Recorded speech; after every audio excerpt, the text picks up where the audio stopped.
All right, good morning. It's 7:30. We'll go ahead and get started. Let's begin by settling the body, adopting a stable, comfortable, upright position, serviceable for meditation. So think about keeping our feet flat and our back straight, torso open. Hands in the lap, right over left, with the palms upturned and the thumbs gently touching. Our eyes are gently closed or slightly open, making sure we let in enough light to remain alert. Try to maintain an awareness of not slouching, not leaning.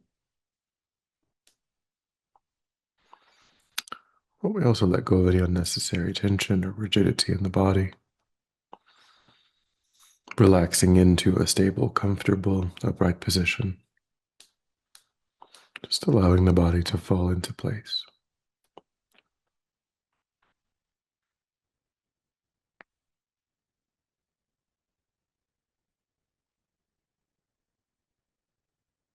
Then begin to let go of attending to the outside world, allowing sights and sounds to be as they are. No need to investigate, constraining our awareness just to the body and mind.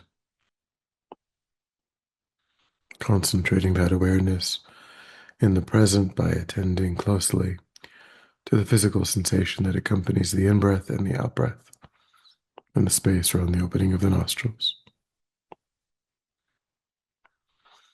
Breathing naturally, normally, and simply noticing. Giving ourselves the instruction to notice quickly when anything other than that one physical sensation is arising in the mind. And then, without judgment or frustration, to lift our awareness up from those distractions and to place it gently but firmly again and again on the breath.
And then, when the mind feels more calm, we'll generate a broad and altruistic motivation for our time.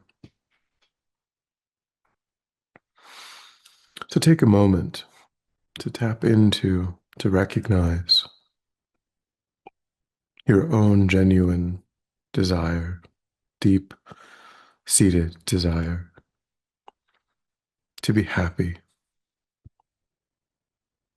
to be free of even the slightest suffering. Recognize that this drive is with you in each moment.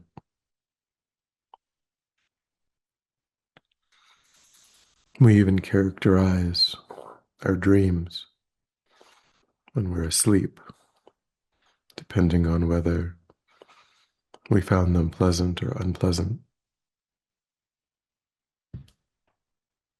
under the force of this drive to be happy.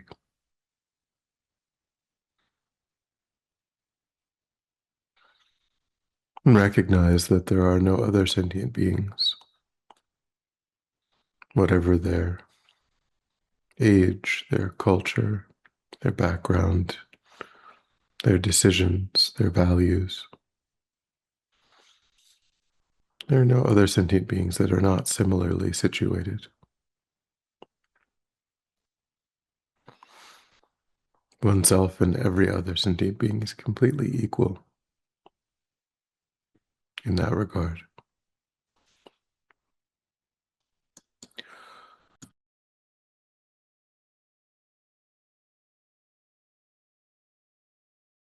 And there are no sentient beings who have a claim to being able to accomplish these desires, these wishes, that's greater than any other sentient being.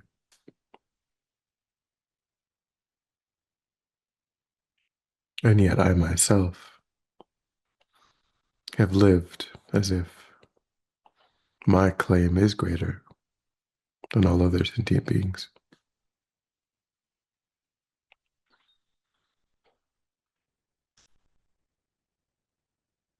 Engaging in actions that are intended to bring about only my own happiness, to protect only myself from suffering.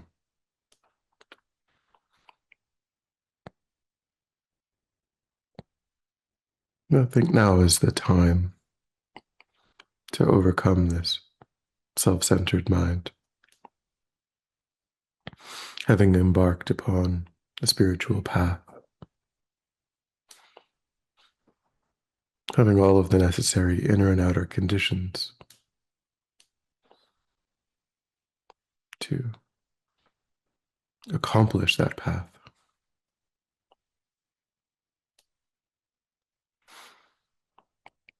Now is the time to work for the benefit of all sentient beings.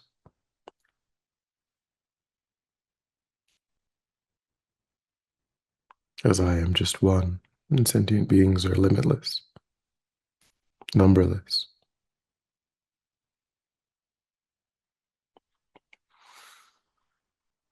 And being successful in that will depend upon transforming my mind, becoming deeply familiar with virtue, and turning away from non-virtue.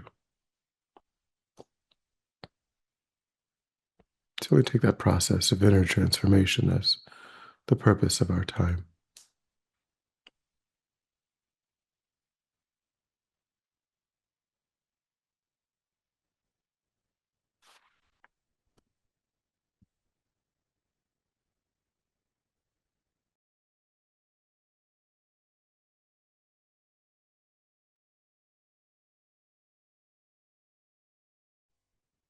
And with that as our motivation, today we'll contemplate training the mind in patience. Patience is a state of mind that isn't complacency, but it's a mind that seeks solutions that are not motivated by the wish to harm.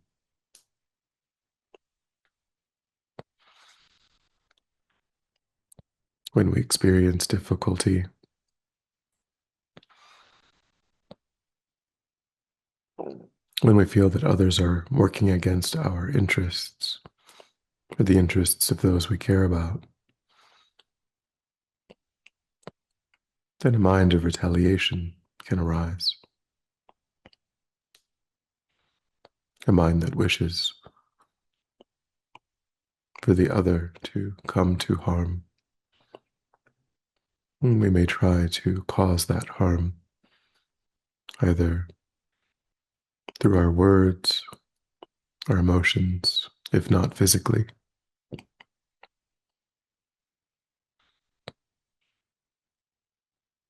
When we train in patience, we look for solutions with a calm mind, a mind that isn't motivated by that wish that others come to harm.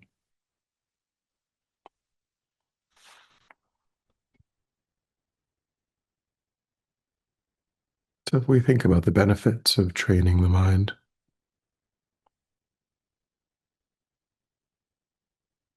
then we can see how this state of being undisturbed, calm, peaceful, allows us to retain whatever measure of happiness that we have.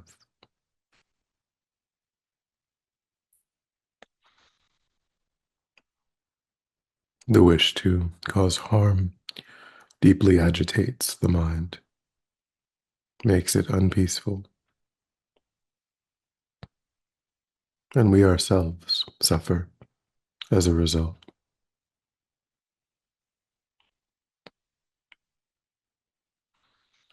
This mind creates the outer enemy. And so by eliminating it, our enemies disappear.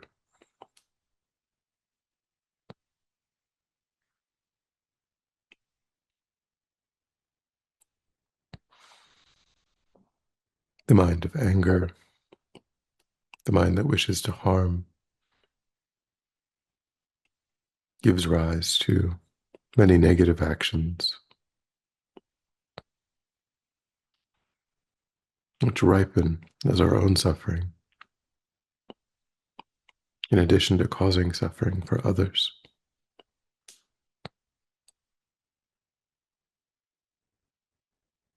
And so by overcoming that tendency, we close the door to those suffering experiences.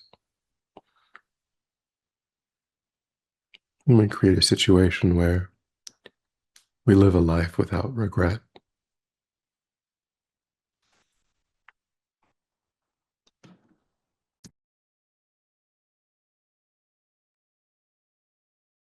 To think of those benefits of training the mind in patience.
And then recollect a time recently when you felt that you were on the receiving end of some harmful action, something more minor.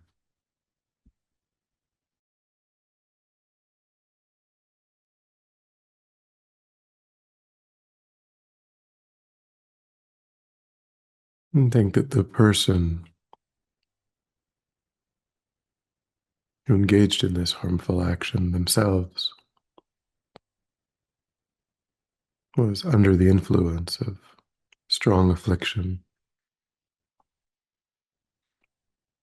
that they themselves had lost control of their mind, their actions in that moment.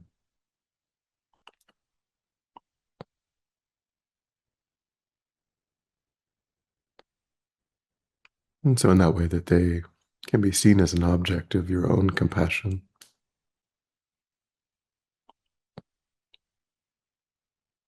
And the causes had come together for them to lose their mindfulness, their introspective awareness.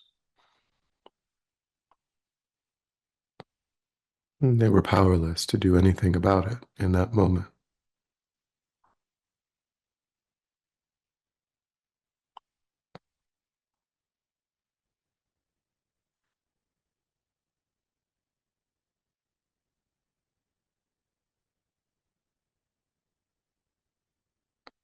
And think if they said or did something disagreeable, something insulting,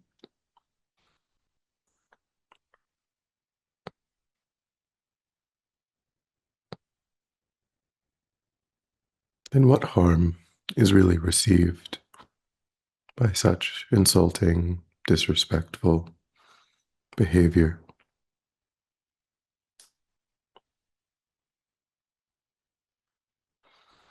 What harm is there apart from one's own mind giving meaning to their words?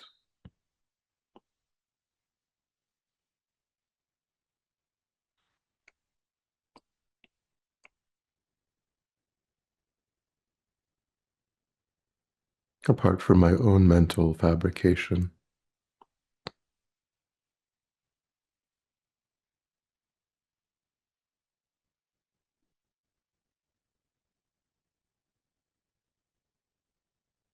I think ultimately I still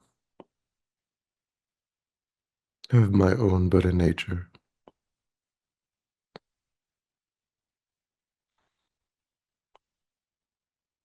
my own potential to achieve full awakening.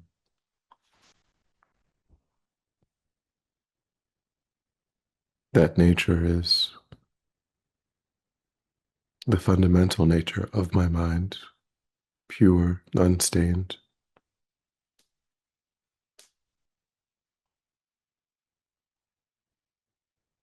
unassailable.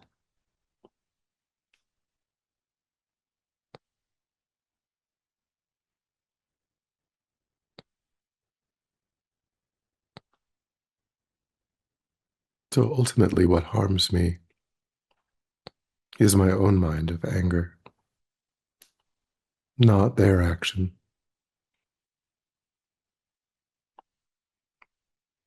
My own mind of anger can cloud my Buddha nature, can cause me to act in ways that are counter to the mind of awakening. And that would be the real harm.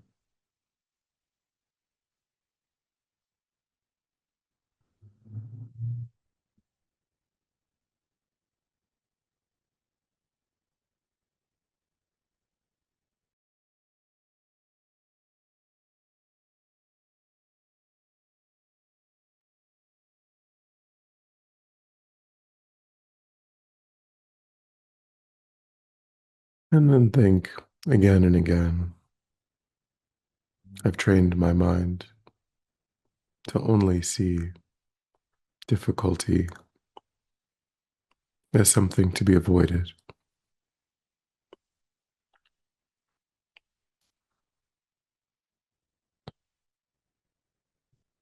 And so naturally I feel overwhelmed,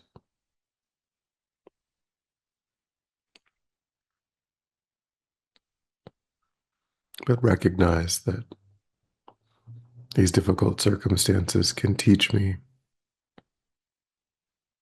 to avoid the non-virtue that served as the cause of experiencing them. They can teach me to practice virtue, to create the cause of beneficial conditions, circumstances, experiences arising.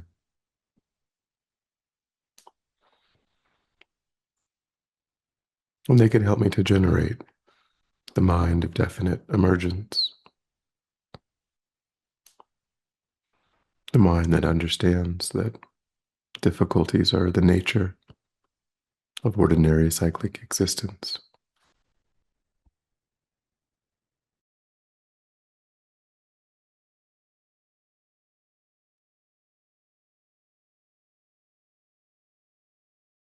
And finally, they can teach me about the suffering of others,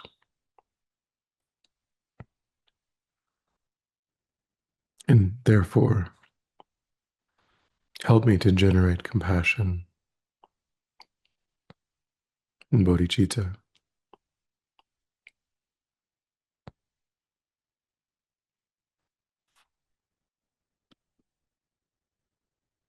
So now think of that same difficult circumstance. Recognize, try to notice that tendency of wanting to push it away.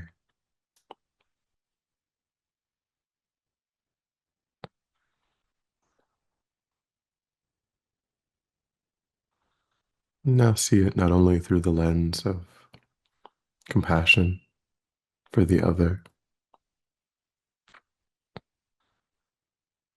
but through these wisdom minds of avoiding non-virtue, creating virtue, generating renunciation,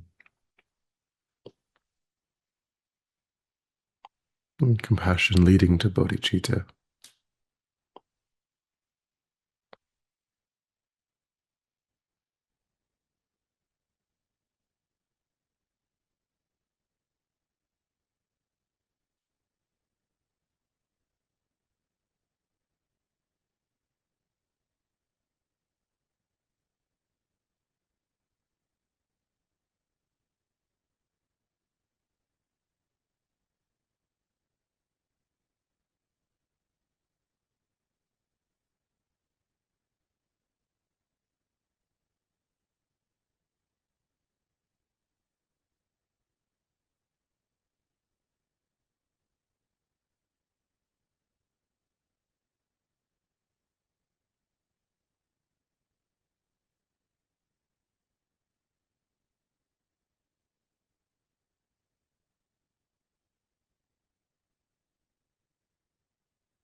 And then generate a determination in the mind that, in the same way that we willingly undergo hardships to cure ourselves of various ailments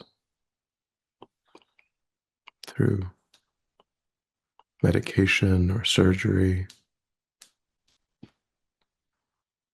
I think I'm going to deal patiently with problems that arise in order to cure myself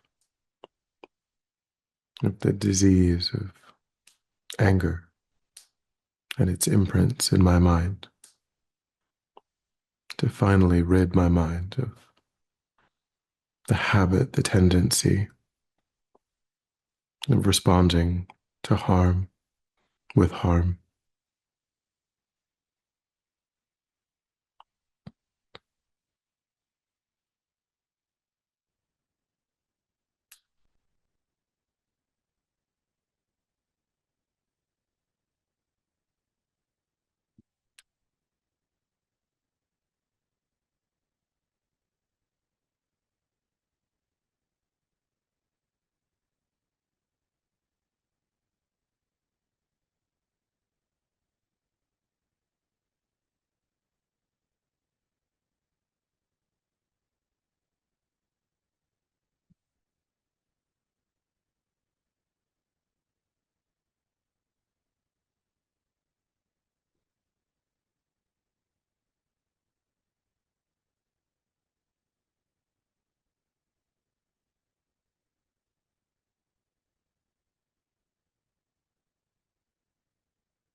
And then when you're ready, we'll come back together.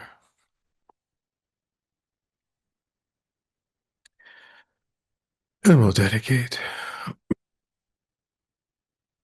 So recollect your altruistic motivation. And think that by having engaged in this contemplation, you've actualized that motivation, which has generated positive energy in your mind. And think that you freely offer the fruit of your practice, that positive energy for the benefit of all sentient beings, without exception. Thinking strongly when this positive energy ripens, may it serve as a cause and condition to eliminate war and conflict, poverty, famine, disease, disasters, all painful inner and outer conditions. May it fully ripen the minds of all sentient beings. May they quickly meet perfect teachers and arise in the state of full enlightenment. May I too achieve the state of enlightenment so that I might work for the benefit of sentient beings perfectly. May any obstacles facing the Guru's long life be completely dispelled.